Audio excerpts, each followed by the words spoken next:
Shalom, Bapak Ibu dan Saudara yang terkasih dalam Tuhan, kita bersyukur pertolongan Tuhan dalam hidup kita hingga hari ini. Terima kasih kita sampaikan kepada Tuhan tentunya, di mana malam hari kita boleh lalui, kita boleh beristirahat, dan pagi ini dapat menikmati hidup yang Tuhan beri. Bapak Ibu Saudara yang terkasih dalam Tuhan, pembacaan kitab Yesaya pasal 19.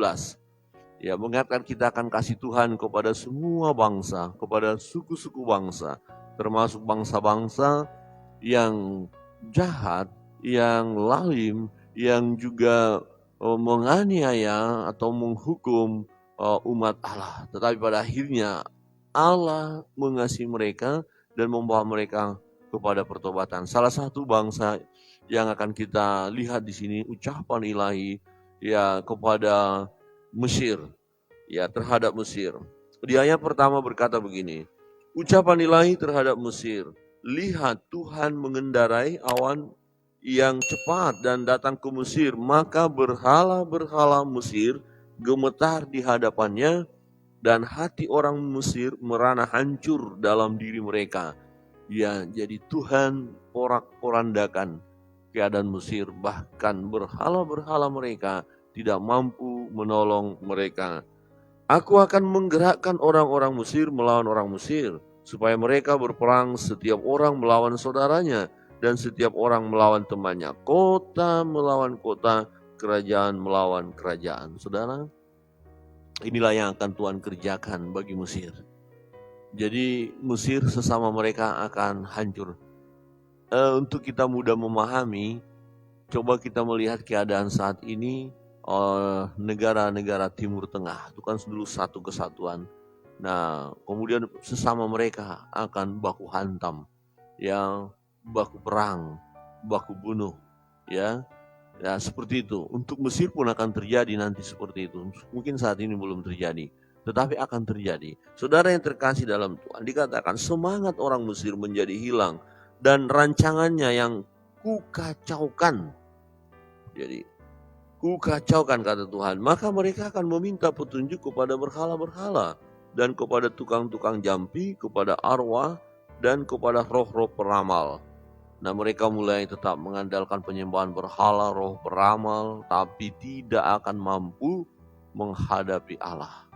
Jadi Tuhan yang menggerakkan sesama mereka untuk saling bermusuhan, saling berperang, ya, Tuhan yang menggerakkan itu. Saudara yang terkasih dalam Tuhan, dikatakan aku akan menyerahkan orang Mesir ke dalam tangan seorang tuan yang kejam dan seorang raja yang bengis dan memerintah mereka. Demikianlah firman Tuhan, Tuhan semesta alam. Dipimpin oleh pemimpin yang bengis, yang kejam, yang diktator, yang akhirnya mereka mengalami penderitaan. Di ayat-ayat berikut menunjukkan satu suasana yang menyedihkan, yang sangat mengerikan. Penderitaan yang dahsyat, yang hebat terjadi atas mereka. Bapak Ibu Saudara yang terkasih dalam Tuhan, di dalam kehidupan umat Mesir yang setelah mengalami malapetaka atau penghukuman daripada Tuhan, sesama mereka saling berperang, Tuhan tetap mengasihi mereka. Tuhan mau supaya mereka bertobat. Perhatikan di ayat 14. Tuhan telah mencurahkan di antara mereka suatu roh kekacauan, dan mereka memusingkan Mesir dalam segala usahanya, sehingga seperti seorang mabuk yang pusing waktu muntah-muntah, dan tidak ada usaha Mesir yang akan berhasil, yang dilakukan oleh pemimpin dan pengikut, oleh pemuka dan orang biasa. Jadi mereka mau berjuang menghadapi suasana itu, situasi itu, untuk memulihkan kembali. Tidak bisa. Tetap saja masalah dalam negeri itu, bangsa itu, ya. Ayat 16, pada waktu itu orang Mesir akan seperti orang-orang perempuan. Mesir dikenal bangsa yang hebat, yang luar biasa. Tetapi akhirnya mereka akan seperti perempuan, menggambarkan sesuatu yang tak berdaya. Ya, mereka akan gemetar dan terkejut terhadap tangan Tuhan semesta alam yang diacukannya kepada mereka.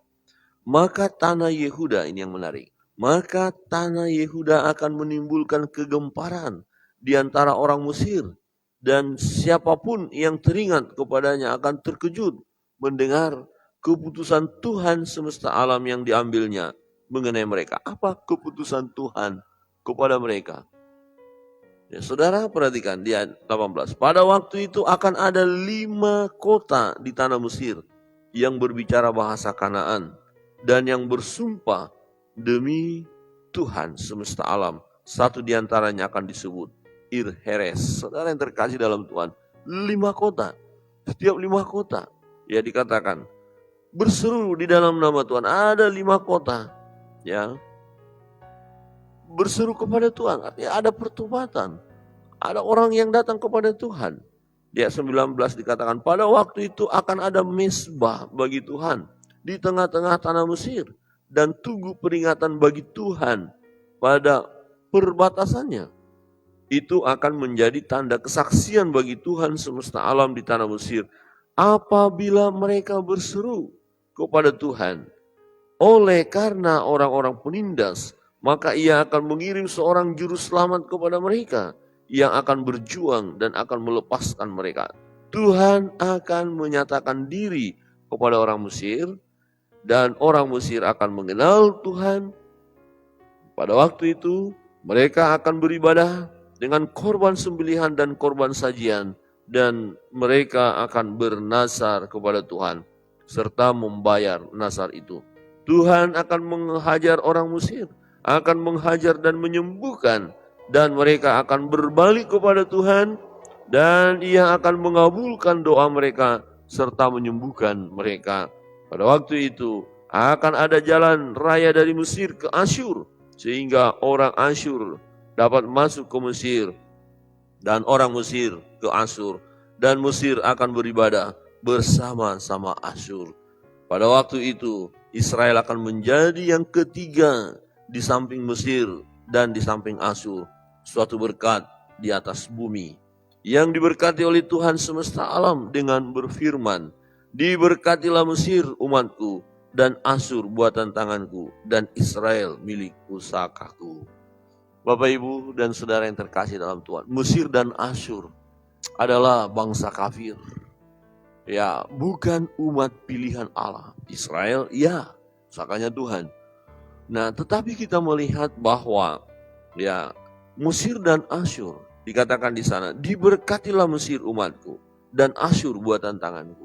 Jadi nggak ada bangsa-bangsa lain di mana bangsa-bangsa itu dikucilkan oleh Allah, dibenci oleh Allah, atau dianggap ya tidak ada apa-apanya, tidak.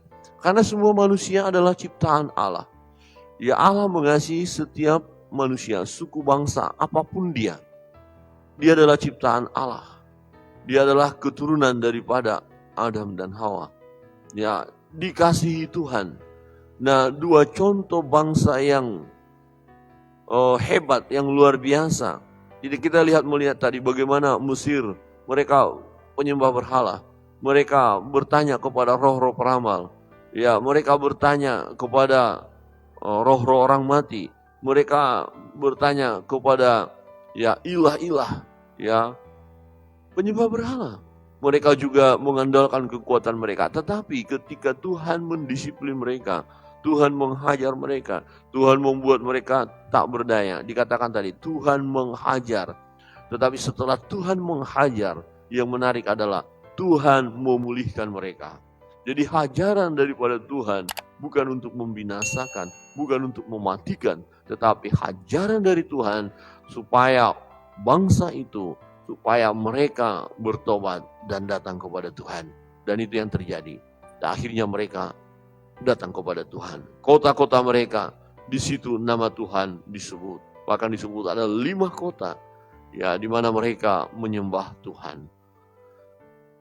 Bapak, Ibu, saudara yang terkasih dalam Tuhan, Mesir dan Asyur, ya bangsa yang keras, ya bangsa yang melakukan kejahatan luar biasa, hidup secara dunia. Bahkan Mesir seringkali diidentikan dengan ya kehidupan dosa. Demikian juga Asyur, Babel. Ya, itu bangsa-bangsa yang diidentikan dengan dunia, dengan dosa, dengan kekerasan. Ya, hebat mereka. Tetapi Tuhan mendisiplin secara khusus pembacaan kita di sini Mesir. Mesir didisiplin oleh Tuhan. Caranya apa? Unik, caranya unik. Dibuatnya mereka, sesama mereka berantem, sesama mereka baku hantam. Saudara yang terkasih dalam Tuhan, ini karya Allah yang unik. Dan ini kita bisa lihat Bapak Ibu, saudara yang terkasih dalam Tuhan. Saat ini terjadi bangsa-bangsa yang melawan Allah, sesama mereka akan terjadi baku hantam. Ya, sesama mereka, kelompok-kelompok yang melawan Allah, sesama mereka, satu kelompok itu akan pecah. Kita mengingatkan apa? Peristiwa apa Bapak Ibu? Peristiwa ketika Menara Babel didirikan. Mereka satu kesatuan. Mengapa mereka mendirikan Menara Babel? Ya karena mereka melawan Allah, melawan firman. Ya sombong, ya ingin cari nama dan tidak mau berserak, tidak mau taat pada firman. Akhirnya Tuhan kacau balaukan mereka. Di antara mereka terjadi kacau balau. Saya percaya itu pun akan terjadi sampai sekarang. Kalau ada bangsa yang melawan Allah, maka bangsa itu akan mengalami porak-poranda. Itu dari Tuhan. Ya kalau ada kelompok ya yang melawan Allah, kelompok itu akan kacau balau, akan diporak-porandakan Tuhan. Nah kemudian yang sisa baru nyadar, wah Tuhan kami sudah bersalah, kami berdosa, kami akan datang kepada Tuhan. Itulah yang terjadi bagi bangsa Mesir. Saudara yang terkasih dalam Tuhan, lihat dikatakan pada waktu itu akan ada jalan raya dari Mesir ke Asur sehingga orang Asur dapat masuk ke Mesir dan orang Mesir ke Asur. Dan Mesir akan beribadah bersama-sama Asur. Beribadah kepada siapa? Beribadah kepada Tuhan, kepada Allah yang hidup, kepada Allahnya Abraham, Ishak, Yakub, kepada Allah Alfa dan Omega itu. Saudara yang terkasih dalam Tuhan. Mungkin bagi kita ketika melihat orang-orang yang jahat, bangsa-bangsa yang jahat, negeri-negeri yang kejam, yang luar biasa, yang menyembah berhala, kita pikir ini bagaimana nanti? Apakah orang-orang ini akan datang kepada Tuhan? Akankah mereka bertobat? Melalui kebenaran firman Tuhan ini memberikan harapan, semangat kepada kita untuk berdoa, mendoakan mereka. Ya, Mesir dan Asyur bersama-sama beribadah kepada Allah. Ya, ini bangsa yang jahat, yang hebat, yang mengandalkan kekuatan mereka. Tapi pada akhirnya datang kepada Tuhan. Tetapi sebelum datang kepada Tuhan apa? Tuhan mengerjakan sesuatu kepada mereka yang luar biasa. Dikatakan Tuhan akan menghajar orang Mesir, akan menghajar dan menyembuhkan. Menarik ya, menghajar dan menyembuhkan. Saudara yang terkasih dalam Tuhan, ketika mereka dihajar oleh Tuhan dan kemudian Tuhan menyembuhkan mereka, firman Tuhan berkata, dan mereka akan berbalik kepada Tuhan dan Ia akan mengabulkan doa mereka serta menyembuhkan mereka, dan mereka akan berbalik kepada Tuhan. Orang yang melakukan hal yang jahat, dalam hal ini kita melihat Mesir, tetapi berlaku untuk umum. Setiap orang yang jahat, setiap orang yang tidak mau tahu tentang Tuhan, setiap orang yang menyembah berhala, yang bertanya kepada peramal, kepada roh-roh orang mati, yang tidak datang kepada Tuhan, ketika Tuhan hajar mereka, ketika Tuhan disiplin mereka, yang Tuhan mau adalah supaya mereka berbalik kepada Tuhan, supaya mereka meninggalkan kejahatan mereka, supaya mereka tidak hidup di dalam kefasikan itu. Dan terbukti sebagaimana Mesir, akhirnya mereka berbalik kepada Tuhan. Ketika mereka berbalik kepada Tuhan, mereka datang kepada Tuhan, mereka mengakui siapa Tuhan, Dia Allah yang berkuasa, dan mereka berdoa kepada Tuhan, meminta pertolongan daripada Tuhan, supaya mereka disembuhkan, supaya mereka dipulihkan, supaya mereka mengalami hidup yang baik, hidup yang berbahagia, hidup yang damai, tenang, nyaman. Dan akhirnya Tuhan mengabulkan doa mereka. Dikatakan, dan Ia, yaitu Tuhan, akan mengabulkan doa mereka serta menyembuhkan mereka. Wow, menarik. Bapak Ibu Saudara yang terkasih dalam Tuhan. Sesuatu yang sangat indah tentunya. Ketika kita melihat kebenaran firman Allah ini. Kita tahu bagaimana keadaan Mesir tadi digambarkan. Mereka jahat. Mereka tidak mau tahu tentang Tuhan. Mereka orang-orang hebat. Tapi terlalu mudah bagi Allah. Ya, untuk mengacaukan mereka. Merusak perencana mereka. Ya, terlalu mudah bagi Tuhan untuk menyelesaikan mereka. Kalau saya mau berkata seperti itu. Dan itu juga terjadi dalam hidup kita umat manusia saat ini. Manusia-manusia yang jahat, yang tidak mau tahu tentang Tuhan, yang tidak peduli dengan kebenaran, terlalu mudah bagi Allah untuk menyelesaikannya. Selesai, bisa. Tetapi yang menarik, firman Tuhan katakan, Tuhan tidak menghendaki kematian mereka dalam kefasikan mereka. Yang Tuhan mau adalah mereka bertobat. Yang Tuhan mau mereka datang kepadanya. Menyembah Allah, berbalik kepada Allah. Nah, memang ada disiplin, ada peringatan. Ya, seperti Mesir diperingati. Dibuatnya kacau mereka, saling berperang, pemimpin yang jahat, penderitaan yang luar biasa. Nah, ketika orang-orang yang saat ini hidup yang jauh daripada Tuhan, miliki kepekaan, ada kemungkinan saudara sedang didisiplin oleh Tuhan. Ya, kemungkinan mereka yang tidak mau tahu tentang Tuhan, ya dihajar oleh Tuhan.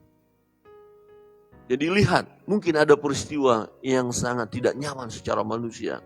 Penderitaan, kesukaran, dan itu sebagai hajaran dari Tuhan. Maka yang harus dilakukan apa? Bertobat.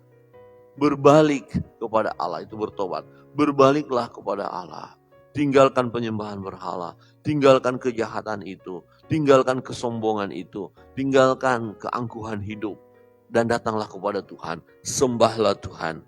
Sebagaimana yang dialami oleh bangsa Mesir. Mereka berbalik kepada Tuhan.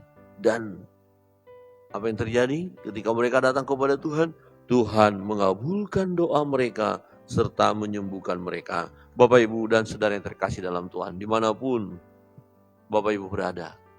Kalau Tuhan ingatkan ada dosa, ada kesalahan atau perbuatan kita yang jahat, dan diingatkan oleh Tuhan pada pagi hari ini, disadarkannya kita tahu kita berdosa, maka bertobatlah. Bertobatlah, jangan sampai diselesaikan Tuhan ya. Kalau dihajar, oke, puji Tuhan. Hajaran itu terima dengan sukacita. Ya, jangan malah protes, jangan malah bersungut-sungut, jangan malah menjauh dari Tuhan, tetapi terima hajaran Tuhan. Tuhan menghajar, tetapi kemudian Tuhan akan pulihkan. Ketika kita menyadarinya, ini hajaran Tuhan, aku mau berbalik kepada Allah, aku mau hidup sungguh-sungguh kepada Tuhan, aku mau mengakui segala dosa dan kesalahanku, maka Tuhan akan memulihkan hidupku. Itu yang akan terjadi dalam hidup kita Bapak Ibu. Untuk itu mari pada pagi hari ini kita terus bersandarlah kepada Tuhan. Melalui peristiwa ya nubuatan dari Yesaya terhadap bangsa Mesir. Menunjukkan kepada kita betapa Tuhan mengasihi umat manusia ini, termasuk bangsa-bangsa ini. Sehingga mereka akhirnya datang kepada Tuhan, menyembah Tuhan. Gambarannya bagi kita masa kini, mungkin kita melihat ada banyak orang yang melakukan hal yang jahat. Ya, tidak mau tahu tentang Tuhan. Tapi percayalah, sesungguhnya Tuhan mengasihi mereka.